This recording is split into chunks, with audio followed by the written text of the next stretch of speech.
कौन आया था? कौन आया था? पायल कौन आया था? कौन है बताओ? हाँ, गोपियाँ आई थी।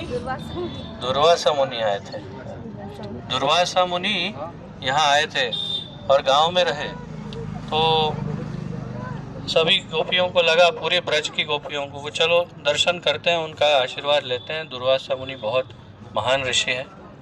तो सभी पूरे ब्रज की गोपियाँ, हजारों लाखों, सभी इकट्ठा हुई और एक एक घड़ा कुछ भोग बनाया कि उनको भोग देना चाहिए, और यहाँ पर आई। देखा तो जमुना जी बहुत ही ऊपर थी, उनको पार करना मुश्किल था। तो फिर कृष्ण को पूछा, ये कैसे पार करेंगे? बहुत आसान है, जमुना जी से कहना अगर कृष्ण अखंड ब्रह्मचारी है तो रास्ता दे दो। तो गोपियाँ बहुत हंसने लगी, क्या कृष्ण अखंड ब्रह्मचारी है? इतना लीलाधर, ये इतनी सारी गोपियों के साथ जो रास करता है तो अखंड ब्रह्मचारी है?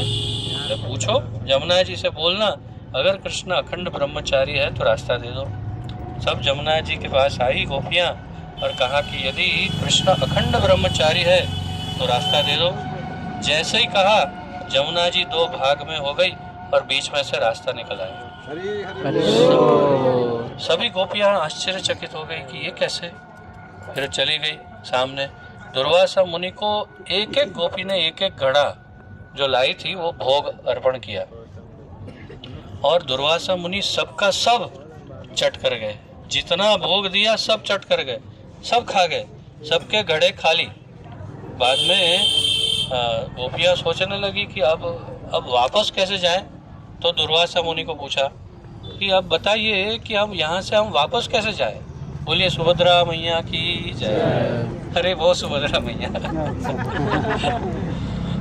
तो गोपियाँ पूछने लगी दुर्वासा मुनि से कि अब वापस कैसे जाएं यहाँ से, वापस जाने का रास्ता। तो दुर्वासा मुनि ने कहा बहुत ही आसान है, केवल ये जमुना जी को जाके कहना कि दुर्वासा मुनि यदि नित्य उपवासी है तो रास्ता दे दो। गोपियों ने सर पकड़ लिया, बोले ये क्या है, अभी अभी तो इतने सारे घड़े भर भर के खा गए हैं और बोलते नित्य उपवासी। मजाक पे मजाक चल रहा है। बोले चलो एक बार ट्राई करते हैं हम। तो जैसे ही जमुना जी को कहा अगर दुर्वासा मुनि नित्य उपवासी है तो रास्ता दे दो, तुरंत दो भाग में हो गई। जमुना जी बीच में से रास्ता निकल आया और बड़ी आसानी से गोपियाँ निकल गई। सब वापस आई, कृष्ण को कहा अरे समझाओ ये क्या है, ये समझ में नहीं आ रहा। तो कहा इसे कहते हैं योग, और मैं हूँ योगेश्वर, और इसीलिए मैं चाहे कैसे भी दिखूं लेकिन मैं अखंड ब्रह्मचारी ही हूँ, यही सत्य है। चाहे आप लोगों को जो भी दिखे लेकिन मैं हमेशा ब्रह्मचारी रहता हूँ, यही सत्य है। और इसीलिए, और तो फिर बोले दुर्वासा मुनि का, बोले वो भी योग है, एक ऐसा अखंड योग, वे केवल दुर्वा घास का रस पीते हैं और कुछ नहीं लेते, इसलिए उनका नाम दुर्वासा है। और वो कुछ नहीं लेते हैं, वो जो भी लेते हैं वो सीधा ठाकुर जी को अर्पण हो जाता है। वो खुद भोग नहीं करते और इसीलिए वे नित्य उपवासी है।